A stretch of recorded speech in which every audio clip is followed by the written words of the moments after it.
Sir क्या हो रहा है पुराने नए पाकिस्तान में, क्यों खिंच तरू रहे ने लोग sir? This is $1 million question जो आपने एग्जैक्टली। मेरा ख्याल है किसी को पता नहीं कि क्या हो रहा है, और इस वक्त जो हमारे हालात हैं किसी को ये भी नहीं पता लग रहा है कि सोल्यूशन क्या है। सोल्यूशन क्या है? तो कई दफ़ा मिस कैलकुलेशंस हो जाती हैं, लेकिन मेरी अपनी ये राय है, अपने आप से बालातर होकर मुल्क और कौम की खातिर सोचेंगे तो हल निकल आएगा। आपको लग रहा है कि तारीख दोहराई जाएगी सर? तारीख मेरा नहीं ख्याल कि दोहराई जाएगी, मतलब खदशात का उसी तरफ है, इजहार हो रहा है। लेकिन जो मैं मिस कैलकुलेशन की बात कर रहा हूँ ना, तो मैंने अपनी ज़िंदगी में ये मिस कैलकुलेशन एक दफ़ा देखी है जब मेरे वालिद का हादसा हुआ था। तो उस वक्त भी ये सोचा गया था, इससे पहले कि आप सवाल पूछें कि भाई ये 11 साल तक फौजी हुकूमत मुल्क के अंदर, और जुनैद साहब की हुकूमत भी ख़त्म कर दी है, पॉलिटिशियंस भी इसके साथ नहीं हैं, तो अब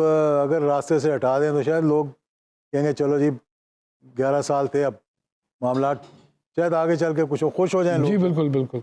उसका नतीजा ये निकला कि 17 को हादसा हुआ और 20 तारीख को जनाजा हुआ, तो एक नई चीज़ ने जन्म ले लिया। जी बिल्कुल। इसी तरह मौजूदा सूरत हाल में भी ऐसी मिसकैलकुलेशन हुई है। सबोटाज ही था ना, वो भी सबोटाज था, ये भी मेरे नज़दीक सबोटाज ही था कि पॉपुलैरिटी हुकूमत की बहुत नीचे जा चुकी थी, टीम अच्छी नहीं थी, महंगाई थी, बेरोजगारी थी, तो अगलों ने फिर मरासले तो सब बहाने ही थे कि वो हटाने के लिए कहा यार चलो अब ये भी फारग हो जाएगा। तो जब हटाया तो वो चूरन होता है ना, ये जी बिल्कुल सियासतदानों हाँ जी हाँ जी हाँ जी, सारे चूरन होता है, हाँ जी, वो चूरन बिक गया, वो नैरेटिव बिक गया, तो दुनिया फिर कौम बाहर निकल आई। तो जो इधर थे वो इधर आ गए, जो इधर थे उधर चले गए। अब मैं ये कह रहा हूँ कि कुछ दरमियान का रास्ता निकालें। मुझे एक बताएं, बीइंग अ पॉलिटिशियन, बाहर बैठ के मैच देखना और अंदर ग्राउंड के खेलना, क्या डिफरेंस है सर इसमें? बड़ा फर्क है। बाहर से आप देख रहे होते हैं तो आप प्लेयर को कह रहे होते हैं कि छक्का मारे, और जब आप अंदर खड़े होते हैं उसकी जगह पे तो आपसे लग नहीं रहा, या अल्लाह बॉल मेरे सर पे ना लग जाए। तो बड़ा फर्क है इसमें। सर ये भी तो होता है जो अंदर खेल रहा होता है वो बाहर वालों को एंजॉय करवाता है, छक्का मार के कोशिश करते हैं ना, फिर आउट भी हो जाता है। हाँ। और ये जो सर इस वक्त जो बहरान आया हुआ है, what do you foresee, what is going to happen? ये दो रास्ते हैं इसमें। If the better sense prevails, do you think better sense is going to prevail? I think it should. मैंने कहा ना कि अगर आप अपने से बालातर होकर सोचेंगे तो मसले का हल निकल आएगा। Do you see elections taking place sir? I think there is no other solution to the present problems. मैं आपको एक बात बताऊं नुमान भाई, सही मतलब दिल की बात कर रहा हूँ, इस मुल्क में जितना पोटेंशियल है दुनिया के बहुत कम मुल्कों के अंदर। हमने अपनी रिसोर्सेज को, अपने पोटेंशियल को, अपनी ह्यूमन रिसोर्सेज को डेवलप नहीं किया। आज भी आपको किसी के आगे हाथ फैलाने की ज़रूरत नहीं है। हम $2.5 अरब के लिए 22 करोड़ आवाम को गिरवी रख देते हैं। रातों रात आप दूसरों के फैसले मानकर 30 रुपए एक दफ़ा, 30 रुपए एक दफ़ा, 8 रुपए एक दफ़ा, यानी कोई चीज़ आपने छोड़ी नहीं, और फिर आप लोगों के साथ मजाक करते हैं कि हम इनको 2000 रुपये दे रहे हैं। नहीं सिरा चपेड़े और बड़े फख्र नाल कह रहे हैं और बड़ा एम्फसाइज करके 2000 रुपया, 2000, यानी कि 2000। मैं समझता हूँ कि अगर एहसास हो थोड़ा सा तो ये बातें सुनकर और कहकर भी शर्म आनी चाहिए। बिल्कुल ठीक बात। तो इसलिए अभी मौजूदा सूरत हाल में मैं एक एग्जांपल देता हूँ, चलें ये थोड़ी सी टेक्निकल बात हो जाती है। आप पैसा इकट्ठा करने के लिए अपने सुकूक बॉन्ड्स देते हैं 12-13% पे, पहले पिछली हुकूमत ने 8% पे दिए डॉलर जी, जबकि डॉलर का रेट जो था वो 1-2% पे, 3% पे हुआ करता। बिल्कुल ऐसे ही था। आपने पैसा इकट्ठा करना था। मैं कहता हूँ कि ये इंसेंटिव जो आपको $34 अरब भेजते हैं हर साल आपके ओवरसीज पाकिस्तानीज, जिनको अब आपने रेमिटेंस यानी कि उनको अब आपने माइनॉरिटीज में डाल दिया। 34 अरब भेज देना आपको। हाँ जी, स्कूक बॉन्ड्स पे 13% दे रहे हैं। बिल्कुल। मैं कह रहा हूँ इनको 100 रुपए के पीछे 103 रुपए दें, ये आपको $50 अरब भिजवा देंगे साल का। बिल्कुल ऐसे, जो आपकी बैकबोन है इकोनॉमी की। लेकिन आपको एहसास ही नहीं है इस बात का। आप दूसरों के आगे हाथ फैलाते हैं, अपनों को समझाने की कोशिश नहीं करते। ये तो एक बड़ा लम्हा फिक्रिया है, और इतना पाकिस्तानी बाहर बैठा है, फिर आप उसको वोट देने के हक पे भी थोड़ा सा मतलब ये कहीं इजाजुल हक को ना दे दे, या आपको वोट ना दे दे, या किसी और को ना दे दे। तो इन चीज़ों से हमें बाहर निकलना चाहिए।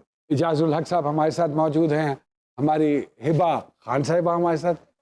अजीज ला दस्त मनु किन्नी है अजीज हमारे साथ मौजूद है। एक छोटी सी ब्रेक के बाद दोबारा आपकी खिदमत में हाजिर होते हैं जी।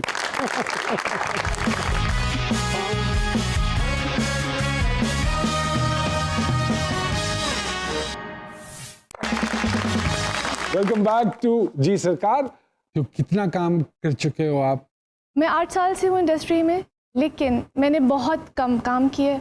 साल में एक प्रोजेक्ट, मैंने 3 साल बिल्कुल भी काम नहीं किया। अब मैंने स्टार्ट किया है। ब्रेक किस वजह से आया? पर्सनल इश्यूज अच्छा, की वजह से। पर्सनल इश्यूज की वजह से। अच्छा, okay. My brother was die, so obviously oh. उसके बाद एक ट्रॉमेटाइज थे हम सारे, अच्छा, तो it's a big loss for us. Definitely. Yeah okay, तो फिर, फिर 3 साल आपने काम नहीं किया? बिल्कुल, मैंने अभी रिसेंटली काम किया। वो ऑनर भी है बादशाह बेगम के नाम से। अच्छा, माशाल्लाह। जी। And how was the experience doing Badshah Begum जी? इतने पक्के लोगों में आप जाके आपने क्या खड़े काम हो किया? गए। हाँ। आपने क्या काम किया? और ये क्या काम किया आपने? मैंने क्या- काम करने की कोशिश की है। सो अभी तो काफ़ी ज़्यादा मुझे मिल रही है इस बात से, अप्रिसिएशन मिल रही है। फिर पता चलता है कि अच्छा आप किस लेवल का काम कर रहे हैं। तो जो फैमिली के लोग हैं जो हैप्पी नहीं है कि आप ये काम कर रहे हो, तो आर दे हैप्पी नाउ? नहीं, यू कैन नहीं? से नो, या they still don't want you to work जी? No, not at all. वो कहते नहीं है, लेकिन उनके एक्शन रिएक्शन से समझ आ जाती आ है मुझे जाती कि है। दे डोंट वांट हाँ। दैट, तो फिर क्या सोचा है? Would you like to continue it और will you just say bye bye to it जी? वेल, डिपेंड्स कि मैं कितना सर्व कर सकती हूँ इस इंडस्ट्री को। मुझे अच्छा लगता है ये काम। इसमें जितनी मेहनत है मुझे लगता है और किसी प्रोफेशन में नहीं है। कभी कभी उसका पे बैक मिलता है हमें, कभी कभी पे बैक हमें नहीं मिलता है। नहीं, आपको तो पे बैक मिला भी। न्यूयॉर्क फेस्टिवल में आपको बिल्कुल अवार्ड भी मिला। बिल्कुल बिल्कुल। अरे माशाल्लाह, ज़राए मिली, माशाल्लाह, हाँ जी। माशाल्लाह, यार जबरदस्त है। बेस्ट एक्ट्रेस का अवार्ड मिला। जबरदस्त, और शॉर्ट फिल्म थी। शॉर्ट फिल्म किसकी शॉर्ट फिल्म थी, बताइए थोड़ा सा। ये शोएब सुल्तान साहब की थी और उन्होंने डायरेक्ट किया था इसको, और निगत जी हैं, उन्होंने प्रोड्यूस किया था इसको। तो हमें बिल्कुल भी आइडिया नहीं था कि इस लेवल का चला जाएगा, इतनी पज़िराई मिलेगी। 4-5 फेस्टिवल्स में वो फिल्म नॉमिनेट हुई। नॉमिनेट माशाल्लाह। एग्जैक्टली। उसके बाद फिर and what was your character in it जी? डोमेस्टिक वायलेंस के ऊपर था। एक Okay. लड़की दिखाई हुई है। अब बताया गया है कि हर जगह पे औरतों के साथ अभी भी कैसा सलूक किया जा रहा है। उसके बाद उनकी मेंटल कंडीशन के बारे में बहुत ज़्यादा हाईलाइट किया जा रहा है। तो उस सिचुएशन पे थी ये सारी मूवी। ये कब खत्म होगा सर? किदों इन्हां दी आपस बनेगी, किदों ये ब्लेम गेम मुक्केगी? कौन सी ऐसी न्यूट्रल पार्टी डेवलप होनी चाहिए जो इन सारी चीज़ों से मुबर्रा होके इस मुल्क के लिए वाकई ऑनेस्टली सीखे? ये सारे सियासतदान कारोबारी लगते हैं, ये सारे ताकत के पुजारी लगते हैं नहीं, आप जो बात कर रहे हैं ना, ये कौम की आवाज़ है इस वक्त इस वक्त। जी, लेकिन मैं तो किसी उन्हीं को को समझ नहीं आ रही। करूंगा। हाँ जी, कि हम क्या करें, क्योंकि हमारे यहाँ पॉलिटिक्स तो नहीं है, बादशाहत है यहाँ बादशाहत है। पे। मैं और उसके बाद मेरा बच्चा और उसके बाद उसका बच्चा और फिर उसका बच्चा। आप समझते हैं कि there is any particular power जो इस मुल्क को चलने नहीं दे रही? हम खुद अपने आप को नहीं चलने दे रहे। अनफॉर्चुनेटली मेरी अपना ये मुशाहिदा है